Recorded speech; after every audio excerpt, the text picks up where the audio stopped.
성구영신 바입니다. 방금 2025년 교회 리뷰 영상 보면서 생각했는데요. 돌아보니까 시간이 너무 빨리 지나갔구나 생각이 듭니다. 너무 기억 생생한데요. 여러분의 2025년은 어떠셨습니까? 목회와 신학이라는 잡지에서 읽은 이야기입니다. 어느 목사님이 교회를 건축하시면서 무척 힘드셨던 모양입니다. 오늘 같은 성구영신 예배 때 원로 목사님 모시고 예배를 드리는데 자기도 모르게 계속 한숨을 쉬었던 모양입니다. 계속 한숨을 쉬니까 예배를 마치고 원로 목사님이 물으셨습니다. 목사님 무슨 걱정이 있습니까? 계속 한숨을 쉬던데 왜 그렇습니까? 그렇게 물으셨습니다. 그러니까 목사님이 주저하다가 이야기를 꺼내셨습니다. 목사님, 교회 건축하는 게 너무 힘듭니다. 주저앉을 것만 같아요. 그런데 그 이야기를 들으신 원로 목사님께서 호통을 치면서 말씀하셨습니다. 어떤 주인도 소에게 주저앉을 만큼 무거운 짐을 지우지 않습니다. 하나님께서 우리에게 주신 모든 짐은 감당할 수 있는 것입니다. 제가 올해 중반쯤에 약간의 영적인 슬럼프를 겪고 있을 때 읽었던 글인데요. 글을 읽다 정신이 번쩍 드는 것만 같았습니다. 그렇지, 세상에 어떤 주인도 소에게 짐을 지우고 모른 채 하지 않지. 여러분, 왜 주인이 소에게 이렇게 소가 지지 못할 짐을 지우지 않을까요? 함께 해야 되기 때문에 그렇습니다. 함께 길을 가고 함께 일을 해야 되기 때문에 농부에게 소는 단순히 재산이 아닙니다. 그 글을 읽으면서 제가 생각했던 것이 지금 짊어지고 있는 것들이 힘들어서 슬럼프에 빠지는 것이 아니라 곁에 계신 주님을 느끼지 못하기 때문에 지난주에 말씀 나누었던 것처럼 부재라고 주님께서 계시지 않는다고 확신하는 바로 그 순간에도 주님께서 함께 하시는데 그 주님과 동행하지 못했기 때문에 그렇게 내가 지금 그렇구나 생각했었습니다. 주님과 함께하는 것을 경험하는 사람과 경험하지 못하는 사람, 바울은 22절 말씀을 통해서 다른 표현으로 이야기합니다. 22절 보십시오. 너희는 유혹의 욕심을 따라 썩어져가는 구습을 따르는 옛사람을 벗어버리고, 너희는 유혹의 욕심을 따라 썩어져가는 구습을 따르는 옛사람을 벗어버리고, 그러니까 우리에게는 옛사람, 유혹의 욕심을 따라 썩어져가는 구습을 따르는 옛사람이 있습니다. 그 반대편에 또 다른 사람이 있는데요. 24절에 이렇게 말합니다. 우리 함께 한번 읽어볼까요? 같이 읽습니다. 하나님을 따라 의와 진리의 거룩함으로 지으심을 받은 새 사람을 입으라. 그러니까 우리 옛사람의 반대편에 새 사람이 있습니다. 하나님을 따라 의와 진리와 거룩함으로 지음받은 새 사람이 있습니다. 옛사람은 구습을 따라 사는 사람, 하나님과 관계가 없는 인생을 사는 사람을 말하는 것이고, 새 사람은 하나님을 따라 의와 진리로 거룩함 입은 사람, 하나님과 동행하는 사람을 말하는 것입니다. 여러분은 어디에 속한 사람입니까? 예수를 믿는 사람이라면 누구나 예수님과 동행하는 삶을 꿈꿉니다. 그렇다면 예수님과 동행한다는 것은 구체적으로 어떤 것을 이야기하는 것일까요? 동행, 이런 키워드로 생각하면 가장 성경에서 많이 기억나는 사람이 에녹입니다. 창세기 5장 21절부터 24절인데요. 한번 보십시오. 에녹은 65세에 무드셀라를 낳았고, 무드셀라를 낳은 후 300년을 하나님과 동행하며 자녀들을 낳았으며, 그는 365세를 살았더라. 에녹이 하나님과 동행하더니 하나님이 그를 데려가심으로 세상에 있지 아니하였더라. 히브리서 11장에는 조금 더 자세히 설명하는데 들어보십시오. 히브리서 11장 5절입니다. 믿음으로 에녹은 죽음을 보지 않고 옮겨졌으니 하나님이 그를 옮기심으로 다시 보이지 아니하였느니라. 그는 옮겨지기 전에 하나님을 기쁘시게 하는 자라 하고 하는 증거를 받았느니라. 에녹은 무드셀라를 낳은 후에 하나님과 동행하며 살았고 죽음을 보지 않고 옮기었다 이야기합니다. 성경은 에녹이 하나님과 동행한 것을 이야기할 때 65세에 무드셀라를 낳았고 무드셀라를 낳은 후 300년 동안 하나님과 동행했다고 이야기합니다. 아마 자녀를 낳았던 사건이 에녹에게 굉장한 모멘텀이 되었던 것 같습니다. 자녀를 낳은 후에 하나님과 동행한다. 여러분은 자녀를 낳은 후에 하나님과 동행한 삶을 살고 계십니까? 일반적으로 아이가 태어나면 하나님과 동행한다는 것이 굉장히 힘들어집니다. 일단 예배에 참석하는 것부터가 힘듭니다. 아이를 데리고 나오려면 준비해야 될 것도 많고 아이의 컨디션에 따라서 많은 것이 달라지기 때문에 그렇습니다. 여러분, 저희가 내년부터 예쁨 영화부를 시작하는데요. 많은 기도 부탁드리겠습니다. 왜냐하면 영화부는 어떤 날은 아무도 안 나왔다가 다음 주에 부흥할 수 있는 이상한 부서이기 때문에 그렇습니다. 아이들을 데리고 교회 온다는 것이 진짜 어렵습니다. 그런데 에녹은 오히려 자녀를 낳은 후에, 아들을 낳은 후에 하나님과 동행하기 시작했다고 이야기합니다. 여러분, 그런데 이게 우연이 아닙니다. 에녹이 아들을 낳았는데요, 그 이름이 무드셀라입니다. 무드셀라의 뜻은 두 가지로 해석할 수 있는데요, 창 던지는 사람이라고 해석할 수도 있고 죽음 뒤에 심판이 온다로 해석할 수도 있습니다. 사실 이 둘은 같은 뜻입니다. 고대 사회에서 창 던지는 사람은 마을을 지키는 보초를 말하는 것입니다. 마을 입구에서 창을 든 전사가 패배하거나 죽는다는 것은 그 마을의 방어선이 무너지는 것을 뜻하고, 마을의 방어선이 무너지면 그 마을은 곧 망하기 때문에 그렇습니다. 아들을 낳았는데 너는 창 던지는 사람이다, 네가 죽은 뒤에 심판이 올 거야, 그런 이름 붙였습니다. 그 이유가 무엇일까요? 아마 무드셀라가 태어날 때 하나님께서 에녹에게 어떤 것들을 좀 보여주셨던 것 같습니다. 무드셀라의 뜻이 죽음 뒤에 심판이 온다, 그런 뜻이라 말씀드렸는데요. 여러분 숫자 한번 잘 보십시오. 지금도 숫자가 몇 개 나올 겁니다. 창세기 5장 25절입니다.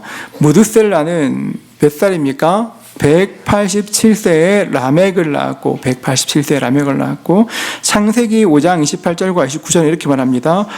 라멕은 182세에 아들을 낳고 이름을 노아라 하여 이르되, 이렇게 쭉 나갑니다. 그러니까 무드셀라가 187살 때 라멕을 낳았고, 라멕은 182세에 노아를 낳았습니다. 제가 숫자를 미리 준비해 드렸는데 혹시 안 나오나요? 네.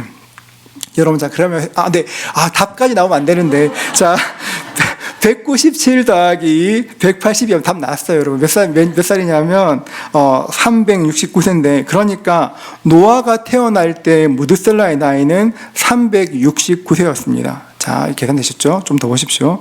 노아가 태어날 때 무드셀라가 369이었습니다. 그런데 창세기 7장 6절 보십시오. 홍수가 땅에 있을 때, 큰 홍수 있을 때, 노아의 나이가 몇 살입니까? 600세. 그러니까 노아가 600세 되던 해에 홍수가 일어났습니다. 그러면 홍수가 일어났을 때 무드셀라의 나이는 어떻게 됐을까요? 369 더하기 600 하면 969세입니다. 자, 이 숫자 기억하십시오. 969세. 창세기 5장 27절입니다. 자, 같이 한번 읽겠습니다. 무드셀라는 969세를 살고 죽었더라. 뭐냐면 정말로 무드셀라가 죽은 후에 대홍수가 왔습니다. 심판이 온 것이죠. 이름 그대로 되었습니다. 놀라운 얘기 아니겠습니까?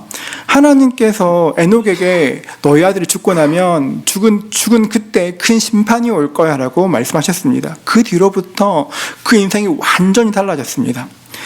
다이너마이트를 만들어서 큰 부자가 된 알프레드 노벨이 프랑스를 여행할 때였습니다. 아침에 신문이 배달되었는데 깜짝 놀랐습니다. 신문 타이틀로 알프레드 노벨 사망, 이런 기사가 있었기 때문입니다. 사실은 노벨의 형이 죽었었는데 그 이름을 잘못 인용한 오보였습니다.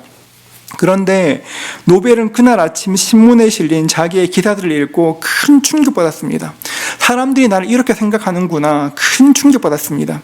하루 종일 호텔에 머물러 있으면서 삶이 무엇이고 죽음이 무엇인지를 계속 생각하였습니다.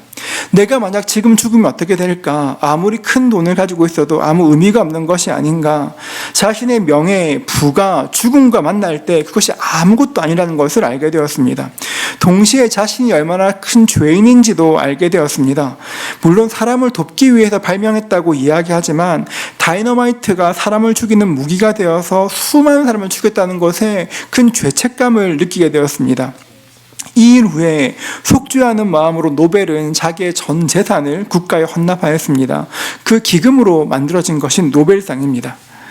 자신이 죽었을 때 어떤 평가를 받게 될 것인가 하는 그 물음이 인생을 전혀 다른 방향으로 이끌어간 것입니다. 하나님께서 에녹에게 무드셀라가 죽고 나면 심판이 올 거야, 홍수가 올 거야, 그런 일을 보이셨습니다. 그래서 영적인 긴장이 생겼고 이전과 전혀 다른 인생을 살게 되었습니다. 이런 이야기 들으면 우리도 생각합니다. 우리도 그런 특별한 계기가 있다면, 하나님께서 그런 일을 보이신다면 나도 그렇게 살 수 있지 생각합니다. 하나님이 그런 큰 일을 보이시면 나도 진짜 주를 위해 헌신할 수 있지, 주와 동행하지 생각합니다. 여러분 정말 그럴까요? 여러분 올해 초에 정말 하나님 아니면 할 수 없는 일을 경험한 어떤 성도님이 계십니다. 제가 그분께 허락받고 한 얘기입니다. 저는 긴급한 제목이 있으면 기도카드를 만들어서 책상 위에 두고 수시로 기도하는데요, 하나님의 은혜로 그 일이 이루어졌습니다. 예수님 모르는 배우자까지도 하나님의 기적이라고 말하는 그런 일이었습니다. 지난주 제가 잠깐 신방하면서 제가 기도했던 기도카드를 전해드렸습니다. 제가 이렇게 기도했었는데 기억나세요? 얘기했습니다. 그러면서 어떻게 지내십니까? 물었더니 이렇게 말씀하셨습니다. 목사님, 너무 감사한 일이었는데 사실 지금은 그 일이 하나도 기억나지 않아요. 평범한 일상 가운데 그 일이 묻혀진 것입니다. 너무 감사한 일이긴 하지만 다시 돌아온 그 평온한 일상에 묻혀서 그 은혜가 사라진 것입니다. 여러분 그 성도님만 그럴까요? 하나님께 기도합니다. 주님 이번만 도와주시면 하나님 정말 제가 주를 위해 충성을 다하겠습니다. 하나님 제가 정말 주를 위해서 이런 은혜 주시면 최선을 다하겠습니다. 하나님 응답하셨습니다. 여러분 하나님의 응답 받았습니다. 그 후에 여러분의 삶은 어떻게 변하셨습니까? 우리 인생에 분명 한두 가지 정도 진짜 큰 은혜, 간증할 은혜가 있을 것인데, 여러분 지금도 그 은혜를 기억하시고 감격하시고 그 일만 생각하면 하나님 주님 하셨습니다, 그런 감사가 흘러나오십니까? 아니면 흘러간 옛 노래처럼 아련하고 좋은 기억이지만 다른 노래를 부르는 그런 시대를 살지 않으십니까? 하나님께서 특별한 일을 보이셨다고 해서 300년 동안 하나님과 동행한다는 것은 누구도 장담할 수 없는 일입니다. 2025년 한 해를 지나는 동안 하나님께서 우리에게 놀라운 은혜들을 부어주셨습니다. 어쩌면 에녹에게 무드셀라가 태어났던 것만큼 그런 놀라운 일이었을지도 모르겠습니다. 2025년 12월 31일 마지막 이날, 그 은혜가 지금 우리의 삶에 어떻게 작동하고 있을까요? 여러분 우리 모두가 하나님의 은혜를 기억하고 그 은혜에 합당한 삶을 살아낼 수 있기를 주님의 이름으로 축복합니다. 여러분 은혜를 기억하는 그 사람에게 더 큰 은혜가 임하게 되는 것입니다. 지금 동행이란 말을 계속 하고 있는데요, 영이신 하나님과 육신인 우리가 동행한다는 것은, 문자 그대로 함께 걷는다는 것은 불가능한 일입니다. 여러분 그러면 어떻게 우리가 하나님과 동행할 수 있을까요? 아모스 3장 3절은 이렇게 이야기합니다. 우리 같이 한번 읽어볼까요? 함께 읽습니다. 두 사람이 뜻이 같지 않은데 어찌 동행하겠으며. 전 이 말씀의 예전 버전이 이런데요, 이렇게 번역합니다. 두 사람이 의합하지 못하고야 어찌 동행하겠으며. 영이신 하나님과 우리가 동행한다는 것은 같이 길을 간다는 것이 아닙니다. 뜻이 하나 되는 것, 의합되는 것이 동행하는 것입니다. 에녹은 무드셀라가 태어날 때 하나님의 뜻을 깨달았습니다. 세상에 가득한 죄로 이 땅을 심판하셔야 하는 하나님의 그 마음을 알게 되었습니다. 그래서 아들을 볼 때마다 하나님 그 심판을 유예해 주십시오, 이 땅 가운데 은혜를 주십시오, 꿈꾸며 하나님 은혜를 꿈꾸며 살았을 것입니다. 받은 은혜에 합당한 삶을 살고 싶어하는 그 마음이 하나님과 동행하는 삶으로 이어졌던 것입니다. 여러분 우리가 예수님과 동행해야 되는 이유가 뭘까요? 왜 우리가 주님과 동행해야겠습니까? 이 땅 사는 동안 근사하게 살기 위해서 주님과 동행하는 것이 아닙니다. 여러분 예수 믿는다고 해서 이 땅 사는 동안에 고통이나 어려움이 사라지는 것이 아닙니다. 몇 주 전 설교에서 나누었던 것처럼 예수 믿는 그 믿음에는 반드시 환난이 있고 고난이 있습니다. 사도행전 14장 22절 이렇게 말합니다.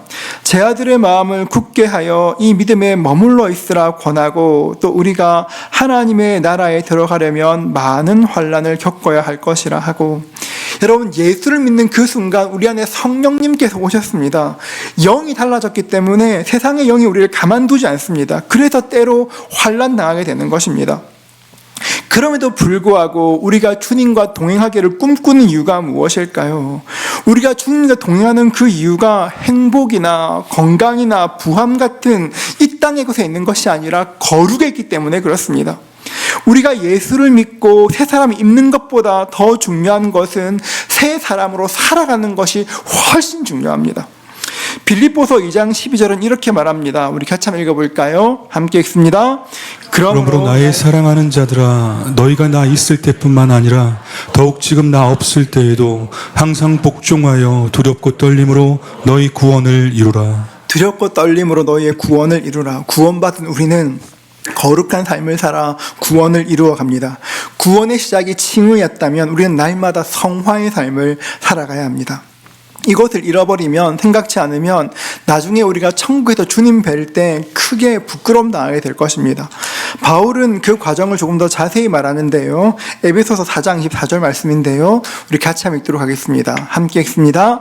하나님을 따라 의와 진리의 거룩함으로 지으심을 받은 새 사람을 입으라. 여러분, 우리가 하나님의 뜻을 따라 살지 않으면 환경에 따라 삶의 목적들이 계속 변하게 됩니다. 삶의 목적이 자꾸 변하면 인생이 자꾸 흔들리게 됩니다. 목적이 변할 때마다 내 삶이 요동치게 됩니다. 하지만 하나님의 뜻을 따라 사는 사람은, 예수님과 뜻이 하나 된 사람은 처음부터 끝까지 같은 목적으로 살아가기 때문에 인생 가운데 안정감이 생기게 됩니다. 우리 그 목표가 무엇입니까? 그리스도인이 되는 것, 예수님다운 사람으로 살아가는 것입니다. 내가 생각하는 어떤 기준에 맞는 사람이 되는 것이 아니라 그리스도의 장성한 분량에까지 이르는 것입니다. 오스왈드 챔버스가 쓴 주님은 나의 최고봉이라는 책에 이런 글이 나옵니다. 한번 들어보십시오. 자신이나 다른 사람들을 향한 동정심을 핑계로 거룩하신 하나님과 관계를 해치는 그 어떤 행위들도 허용하지 마십시오. 거룩은 당신의 발걸음이 더럽혀지지 않는 것이고, 당신의 혀로 더러운 것을 말하지 않는 것이며, 머리로 더러운 생각을 하지 않는 것을 의미합니다. 모든 삶의 영역이 철저하게 하나님의 심사를 거치는 것입니다. 거룩은 하나님께서 내게 주신 것일 뿐 아니라 하나님께서 나에게 주신 것을 통해서 나를 드러내는 것입니다. 우리 속에는 늘 정당함을 찾고자 하는 마음이 있습니다. 하나님의 뜻을 위해 잠깐 타협하는 것, 그럴 수 있다 생각합니다. 그런데 그 결국 타협이 목적이 되는 것들을 종종 보곤 합니다. 분당 우리 교회에서 분립하기 전에 이찬수 목사님과 차를 마실 때 목사님 그런 얘기 하셨습니다. 목사님께서 누리시는 행복이 살얼음판을 걷는 행복이라고 말씀하셨습니다. 내가 되게 좋아 보이지만 내가 누리는 그 행복이 살얼음판을 걷는 행복이야 말씀하셨습니다. 그때는 어떤 느낌인지는 알겠지만 정확히 이해할 수는 없었습니다. 그런데 이제 분립하고 오늘 밤이 지나면 햇수로 5년 차에 접어드는데요. 만 4년 가까워집니다. 만 4년의 시간을 지나다 보니 그때 목사님께서 말씀하셨던 그것이 무엇인지를 조금은 이제 알 것 같습니다. 교회를 시작하면서 하나님께서 주셨던 말씀은 사도행전 18장 10절입니다. 우리 같이 한번 읽어볼까요? 함께 읽습니다. 내가 너와 함께 있음에 어떤 사람도 너를 대적하여 해롭게 할 자가 없을 것이니 이는 이 성중에 내 백성이 많음이라 하시더라. 위례의 교회를 세우기 전에 이 지역을 리서치하면서 먼저 세워진 많은 교회들을 보면서 이렇게 많은 교회들이 있는데 또 하나의 교회가 세워져야 될 이유가 무엇일까? 여러분, 치열하게 기도하며 고민했었습니다. 기도할 때 주님께서 말씀하시기를 이 성중에 내 백성이 많다라고 하셨습니다. 그래서 하나님, 이곳에 아직도 구원해야 될 사람이 많으니 우리 교회를 통해서 구원의 역사가, 죽은 영혼이 살아나는 역사가 임하게 해달라고 간절히 기도했었습니다. 그러면서 우리가 많은 것들을 기도했는데요. 그 중에 하나님의 환대를 우리가 참 많이 기도했었습니다. 여러분 기억나십니까? 기도할 때 엘리베이터 문만 열려도 은혜 받도록 많이 기도하지 않았습니까? 그렇게 기도했었습니다. 누구든지 교회에 오면 하나님의 환대를 누리는 교회, 정말 주님께서 우리가 기도한 대로 위로해 주셨습니다. 순장반에 소개한 적이 있는데요. 어느 성도님께서 몇 달 전인데요. 어느 성도님께서 우리 교회에 오신 첫 주였습니다. 지하 4층에 주차를 하고 시동을 끄는데 그 순간 주님께서 무엇인가 마음에 말씀하시는 것만 같았다고 합니다. 딸아 잘 왔다. 딸아 잘 왔다. 환영하시는, 시동을 끄는데 환영하시는 그 음성을 듣고 주차장에서부터 눈물로 오셨다고 말씀하셨습니다. 저는 우리 교회 이런 환대가 더욱더 가득할 수 있기를 주의 이름으로 축복합니다. 여러분 더 그랬으면 좋겠습니다. 우리에게 있는 따뜻함이 다정함으로 드러났으면 좋겠습니다. 자기 사랑이 충만한 이 시대에 누구라도 우리 교회에 오면 하나님의 환대와 하나님의 사랑을 경험하면 좋겠다 꿈꿉니다. 여러분, 그런데 그 환대는 우리의 인간적인 환영, 인간적인 다정함에서 시작되는 것이 아닙니다. 우리가 친절하고 나이스해서 사람들을 환대하는 것이 아니라 우리를 통해 흘러가야 될 것은 하나님의 환대입니다. 하나님의 환대는 그냥 이루어지는 것이 아닙니다. 우리 안에 있는 예수 그리스도의 사랑으로, 뜨거운 기도와 말씀으로, 성령의 충만함으로 이루어져야 합니다. 그것이 주님께서 기뻐하시는 것입니다. 여러분, 환대, 정말 우리 교회에 오면 따뜻함이 있습니다. 너무너무 좋습니다. 교회 저희 태가주 신방하면 거의 모두가 그 따뜻함을 이야기합니다. 환대는 여전하나 여러분, 그런데 지금 하나 돌이켜보면 환대의 근본이 되는 말씀과 기도가 전에 비해서 약간은 약해진 것도 같습니다. 예전에는 워낙 갖추어진 것이 없었으니 누구나 앞에서 섬기려고 했고, 섬기기 위해서 늘 기도해야 했습니다. 우리 교회에 나는 순장님들, 여러분, 우리 순장님들은 다른 어느 교회 전도사들 못지않게 지금도 열심히 섬기고 있고 섬기셨습니다. 순장님들만 그런 것이 아니라 수많은 성도님들이 이름도 없이 빛도 없이 주를 위해 섬기셨습니다. 여러분, 저희가 처음 개척했을 때요, 어떤 성도님은 교회 청소가 다 끝난 토요일 날 교회에 다시 오셔서 저녁에 의자, 이 책상들 다 닦으시면서 기도하기도 하셨고, 어떤 성도님은 지나갈 때마다 꽃을 사와서 교회에 꽃을 장식하신 그런 분도 계셨습니다. 지금도 우리 교회는 이런 순장님들과 성도님들, 이름도 없이 빛도 없이 섬기는 많은 분들이 계십니다. 사실 생각하면 제가 무슨 복이 있어서 그런 큰 은혜 누리는지를 모르겠습니다. 저는 교회를 생각할 때마다 감사한 것밖에 없습니다. 제 인생의 가장 큰 복이 이렇게 좋은 교회에서 이렇게 좋은 성도님들과 함께 신앙생활하는 것, 제 인생의 가장 큰 복이라 생각합니다. 그런데 여러분, 평안하다 보니까 조금씩 긴장의 끈이 약간씩 풀려가는 것도 보게 됩니다. 이제 내가 하지 않아도 누군가 그 일을 할 수 있을 것 같고, 예전보다 교회 규모가 생기고 약간의 체계도 생긴 것 같습니다. 이번 성탄절 날 저희가 이렇게 밀토피아 호텔에서 모임했었는데요, 너무 좋았었습니다. 모든 분들이 너무너무 좋아하셨습니다. 많은 분들이 목사님이 개척 처음 했을 때 이 본당 못 채울까봐 그랬는데 하나님 이렇게 일하셨다고 너무너무 좋아하셨습니다. 여러분, 너무너무 좋고 정말 너무 행복합니다. 여러분, 그런데 여러분, 그러다 보니 사람이 이렇게 많으니 나는 이제 조금 쉬어도 되겠지, 기도하는 거 조금 쉬어도 되겠지, 굳이 내가 안 섬겨도 되겠지, 말씀 읽는 거 조금 여유 있게 해도 되겠지, 교회에 어느 정도 환대의 문화가 생겼으니 앞으로 잘 되겠지 생각합니다. 여러분, 그렇게 하다 보면 하나님과 동행해서 멀어지게 되는 것입니다. 여러분, 에녹을 한번 생각해 보십시오. 하나님께서 보여주셨던 그 환상 하나를 가지고 300년 동안 주님과 동행하며 섬겼습니다. 그 환상 하나를 가지고 300년 동안 날마다 씨름하여 주님과 함께 지냈습니다.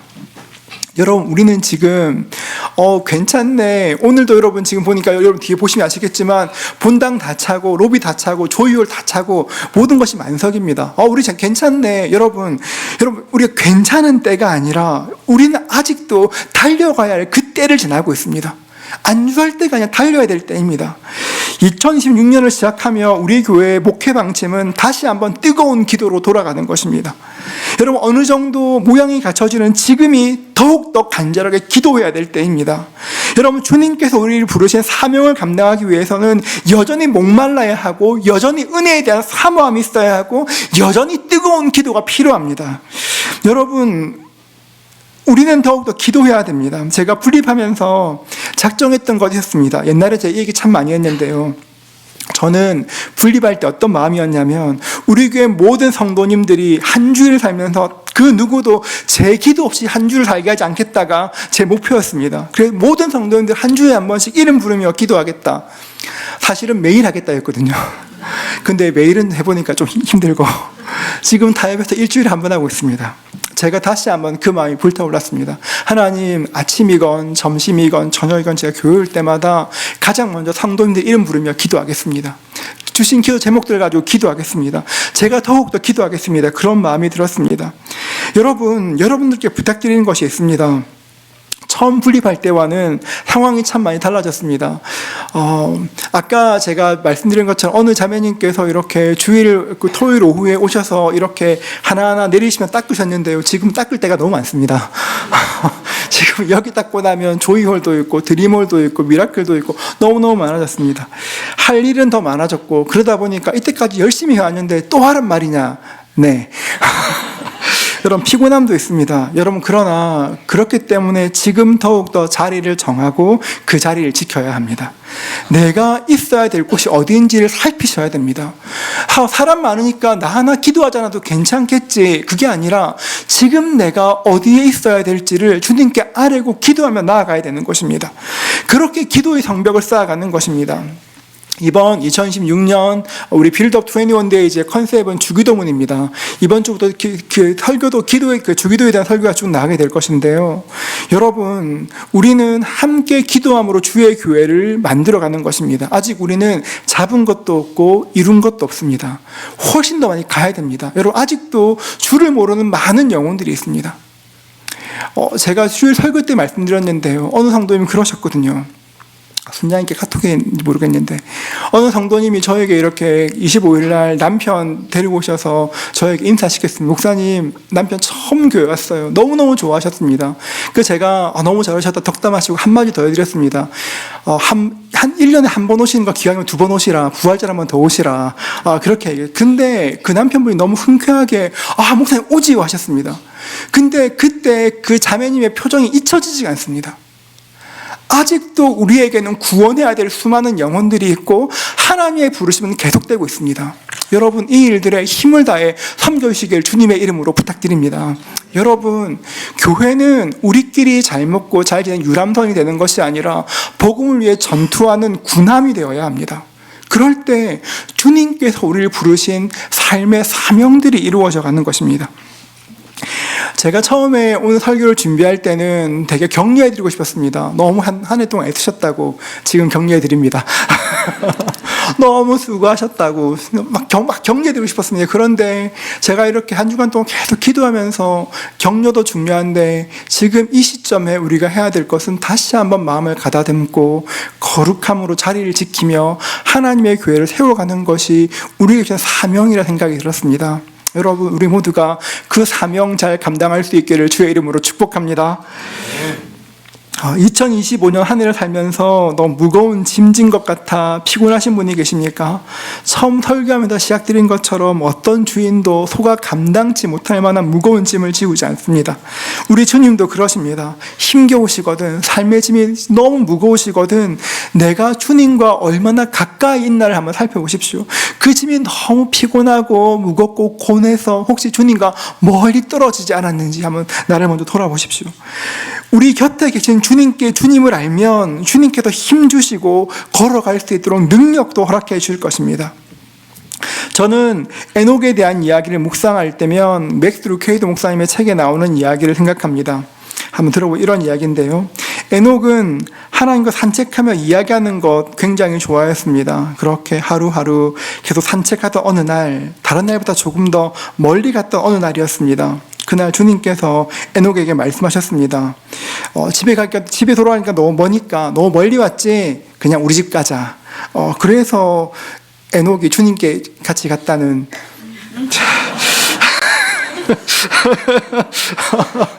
네, 그런 이야기. 네, 죄송합니다. 그렇게 에녹은 죽음을 보지 않고 하나님 나라에 갔다는 이야기를 합니다. 우리가 걷고 또 걷다 보면, 주님과 동행하다 보면 언젠가 끝이 보이게 될 것입니다. 우리는 주님 뵐 마지막 그날을 꿈꾸며 하루하루를 살아갑니다. 우리의 삶에 주님과의 동행이 경험될 수 있기를, 우리의 인생길이 주님과 함께함으로 행복한 인생 되시기를 주님의 이름으로 축복합니다. 이번 한 해 하나님의 은혜를 누리셨습니까? 그 은혜를 기억하실 수 있기를 주의 이름으로 축복합니다.